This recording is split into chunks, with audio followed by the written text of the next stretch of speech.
शब्द 50। बुझ बुझ पंडित बिरवा न होए, आधे बसे पुरुष आधे बसे जोए। बिरवा एक सकल संसारा, सुरख शीश गर जर गई पतारा। 12 पखुरिया 24 पात, घने बरोह लागे चौपास। फूले न फले वाकी है बानी, रैन दिवस बेकार चुए पानी। कहीं कबीर कछु अछलन तहिया, हर बिरवा प्रतिपालिन चाहिया। बुझ बुझ पंडित बिरवा न होए।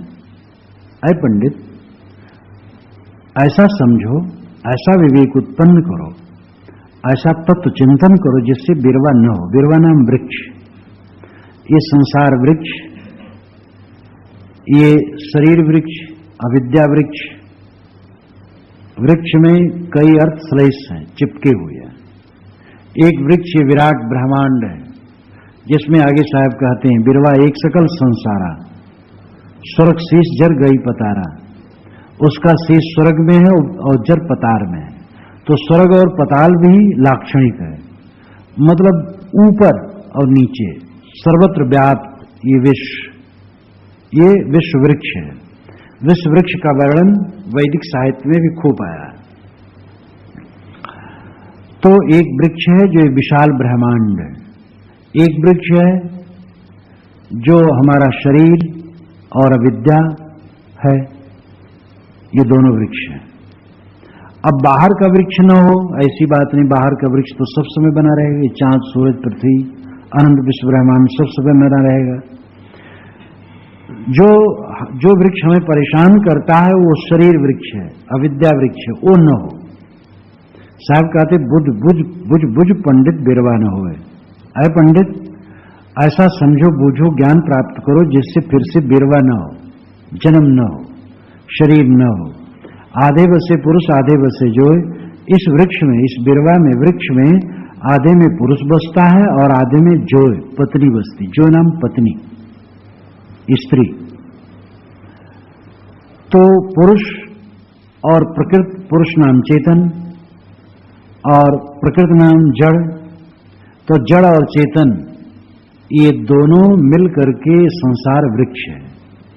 जहां तक ज्ञान है वो चेतना का लक्षण है, और जहां तक स्वाभाविक क्रिया है वो जड़ का लक्षण है। ज्ञान पूर्वक क्रिया चेतना का लक्षण है, स्वाभाविक क्रिया प्रकृति, जड़ प्रकृति का लक्षण है। जड़ चैतन्य से ये संसार वृक्ष खड़ा है। अब ये संसार वृक्ष को मिटाने की कोई विवेकवान इच्छा नहीं करते और ना संभव है। जो हमारा वृक्ष है, अज्ञान का वृक्ष, वो मिटे। वो स्त्री और पुरुष के संयोग से शरीर बनता है, और ये शरीर भी मिट जाना हो तो मिट जाता है, लेकिन वासना जब तक न मिटे तब तक शरीर नहीं मिटता है सदा के लिए। इसलिए वासना मिटाना, संसार वृक्ष के जड़ को उखाड़ना। हम देह के अहंकार को मिटाएं और इंद्रियों के भोगों की आसक्ति छोड़ें, सारी वासनाओं को छोड़ें, वही संसार वृक्ष को उखाड़ना है। बिरवा एक सकल संसारा, ये सारा विश्व ब्रह्मांड एक बिरवा वृक्ष है, जिसका शीश स्वर्ग में है और जड़ पताल में है। ये देश और काल, जगत देश काल व्यापी होता है। यहां देश का वर्णन साहब करते हैं। स्वर्ग और पताल ये देश का वर्णन है। स्वर्ग नाम ऊंचा, पताल नाम नीचा। ऊंचा और नीचा कथन भी सापेक्ष है। देश की इतनी अनंतता है, इतनी क्या, इतनी कहना ही गलत है। देश की अनंतता है कि उसमें कोई माप हो ही नहीं सकता है। एक यान में हम बैठे हवाई जहाज में और एक सेकंड में 10 अरब किलोमीटर हो चले और अरबों युग तक चलते रहे तो देश का अंत थोड़े हो जाएगा। अगर दीवार आ जाए तो दीवार भी देश है, दीवार के बाद फिर शून्याकाश है। तो देश अनंत है, देश हमारे दिमाग में नहीं आ सकता है। तो जहां तक वर्णन होगा वो सब सीमित होगा। ब्रह्म वृक्ष का वर्णन किया। वेदांतियों ने उपनिषद में कहा कि ब्रह्म के 4 पाद हैं, 3 पाद अमृत में स्थित हैं, 1 पाद में केवल ये जगत है। तो ये भी एक कल्पना है। उसमें पाद उद कहने, पाद पैर हिस्सा, वो भी कहना एक बकवास है। जहां कहीं भी हम कल्पना करेंगे वो सीमित हो जाएगी चीज, लेकिन विश्व कल्पनातीत है, क्योंकि देश अनंत है। तो अनंत देश को जब कहा जाएगा तो सीमित लगेगा, और जहां वाणी में मन में आया वो चीज सीमित हो जाएगी। साहब कहते हैं सुरक्षित जर गया बतारा, मतलब है कि अनंत देश काल व्यापी ये विश्व है। 12 पखुड़िया 24 पात, घने बरोह लागे चौपास। इसमें 12 पखुड़ियां हैं। जो फूल होता है तो फूल में जो छोटे छोटे अंश होते हैं पखुड़ियां होती हैं। तो 12 पखुड़िया 24 पात, 12 तो पखुड़ियां और 24 पत्ते हैं, और चारों तरफ घने बरोह लगे। घने बरोह लागे चौपास, चौ नाम चारों तरफ, पास नाम निकट। घने बरोह, बहुत बरोह लगे। बरगद में बरोह होते हैं, जटाएं। तो बरगद की डाली से जटाएं निकलती हैं, जमीन में जाके पकड़ लेती हैं, और धीरे धीरे वो वृक्ष का रूप ले लेती है। कबीरगढ़ भाव जिले में नर्मदा तट पर है, और वो जटाएं आ करके मोटा मोटा आकार धारण कर लिए हैं। मूल वृक्ष गल जाता है बरगद का, और जटाओं से एक बाग जैसा हो जाता है। एक ही पेड़ एक बाग के समान दिखाई देता है। तो घने बरोह लागे चौपास, ये काल की व्यापकता। दूसरी पंक्ति में देश की व्यापकता साहब ने कही थी, तीसरी पंक्ति में काल की व्यापकता कही। 12 पखुड़िया है, 12 महीने, 24 पात है, 24 पक्ष। घने बरोह लागे चौपास, चारों तरफ घने बरोह, घंटा मिनट सेकंड जितना मान लो, ये लगे हुए जिससे ये संसार स्थिर है।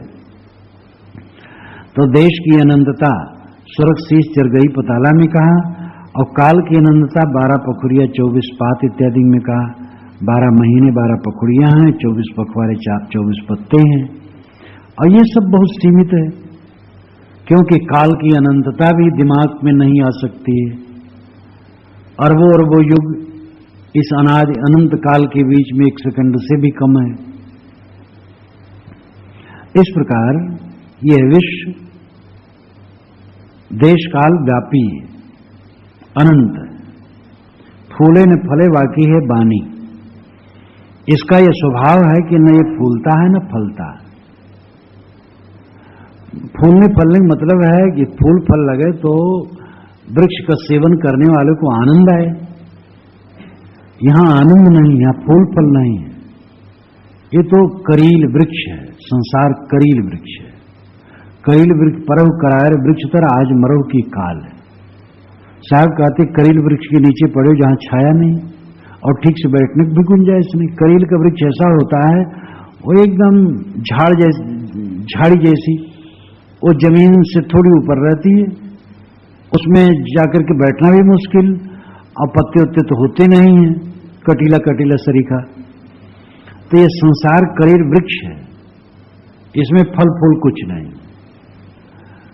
मतलब है फल फूल तो बहुत लगते हैं, इतना लगता है कि इसी की आकर्षण में तो सबका पतन हो रहा है। लेकिन विवेक से देखे तो क्या फल फूल है, क्या रह जाता है, अंत में क्या रह जाता है? निराशा निराशा निराशा। जो जितना भोगों में चिपकता है उतना अंत में निराश होता है, जितना भोगों से निवृत्त होता है उतने शांति पाता है। तो फूले न फले बाकी है बानी। बानी नाम स्वभाव, उसका स्वभाव है कि न वो फूलता है न फलता है। मतलब है ये संसार जीव को परमानंद नहीं दे सकता है, परम शांति को सेमल वृक्ष साहब ने कई बार कहा। रैन दिवस विकार चूहे पानी, रात दिन विकार का पानी चूता है। प्रकृति में भी और मन में भी दोनों वृक्ष, एक वृक्ष बाहर का है, एक वृक्ष अंदर का है। बाहर का वृक्ष भी रात दिन विकार पानी चूता है। यानी विकार पानी का मतलब है हरदम परिवर्तन होना। तो सृष्टि में निरंतर परिवर्तन देखा जाता है। हर समय विकार, हर समय विकार, परिवर्तन परिवर्तन। मनुष्य के अंदर में भी सदैव विकार का पानी चूता रहता, काम, क्रोध, लोभ, मोह, राग, द्वेष, चिंता, विकलता, असंतोष, असंतोष, क्षोभ। एक बात मिले तो मनुष्य का चित्त हरदम क्षोभित, क्षोभ क्षोभ क्षोभ क्षोभ, हरदम क्षोभ। मन का ना होना, हरदम क्षोभ। इसको जीत ले वो कृतार्थ है। क्षोभ न हो, कभी क्षोभ न हो। जैसा हो, अनुकूल हो, प्रतिकूल हो। प्रतिकूलता है अंदर से हंस दे। शरीर मरने लगे, तड़फने लगे, कोई हर्ज नहीं, होने दो, अंत में तो खत्म हो जाना है। ऐसी दृष्टि अपनाओ कि विकार निवृत्त हो जाए। रैन दिवस विकार चुए पानी, काहे कबीर का छछलो न तहिया, हर बिरवा प्रतिपालन जहिया। कबीर साहब कहते हैं कछु अछलो न तहिया। ये भोजपुरी भाषा, अछलो रहलो, अली गैली। अछलो नाम होना, रहना। कछु अछलो न तहिया, तहिया नाम उस समय कुछ नहीं था। हरि बिरवा प्रतिपालन जहिया। हरि ने जिस समय इस बिरवा का प्रतिपालन किया, इस वृक्ष का प्रतिपालन किया, इस वृक्ष को बनाया, कुछ नहीं था, लेकिन ये वृक्ष बन गया। ऐसी ही पंक्ति को पारखी संत जीवमुख, मायामुख मानते हैं। और कबीर साहब के सामने अनेक प्रकार के साधक आते थे और साहब उनकी भाषा में भी कभी कभी कहते थे, लेकिन पूरे बीजक को पढ़ करके समझा जा सकता है कि उनका सिद्धांत क्या है। इसमें, इस पूरे पद में अभिप्राय यह नहीं कि वृक्ष किसने बनाया। प्रश्न है वृक्ष को उखाड़ फेंकना। मान लो किसी ईश्वर ने ये संसार वृक्ष बनाया हो, तो हमारा कल्याणकारी तो नहीं है। हमारा कल्याणकारी वह है जो सद्गुरु संतजन इस वृक्ष को उखाड़ने की राय देते हैं, उपदेश देते हैं, वह हमारी कल्याणकारी है। इसलिए साहब शुरू में कहते हैं कि ये बिरवा न हो, बुझ बुझ पंडित बिरवा न हो। अय पंडित बूझो, बिरवा ये न हो, ये प्रयास करो। अगर किसी हरि ने बिरवा बनाया है तो वो समझदार नहीं था, जिसको उखाड़ना पड़ रहा है। और साहब ऐसे हरि को पसंद नहीं करते, लेकिन साहब की वाणी में ऐसी वाणियां कुछ आती हैं, पूरे बीजक को समझ जाने पर कोई भ्रांति नहीं होगी। तो ये जन भाषा का कथन है। लोग कहते हैं भैया पहले कुछ नहीं था, भगवान ने था, उसी ने दुनिया बनाई, उसी ने दुनिया बनाई। लेकिन दुनिया तो हमारे लिए सुखद नहीं हुई, कल्याणकर नहीं है, इसलिए संसार वृक्ष को उखाड़ना है। सुंदरदास जी ने भी एक कविता में कहा है कि हरि संसार रच के बांधता है, गुरु छुड़ाते हैं, संत छुड़ाते हैं। बहुत बढ़िया कहा, बड़ा रोचक कहा है। अवंत में कहा गुरु की शरण में जाना चाहिए जहां बंधन कटे। हरि तो बांधता है।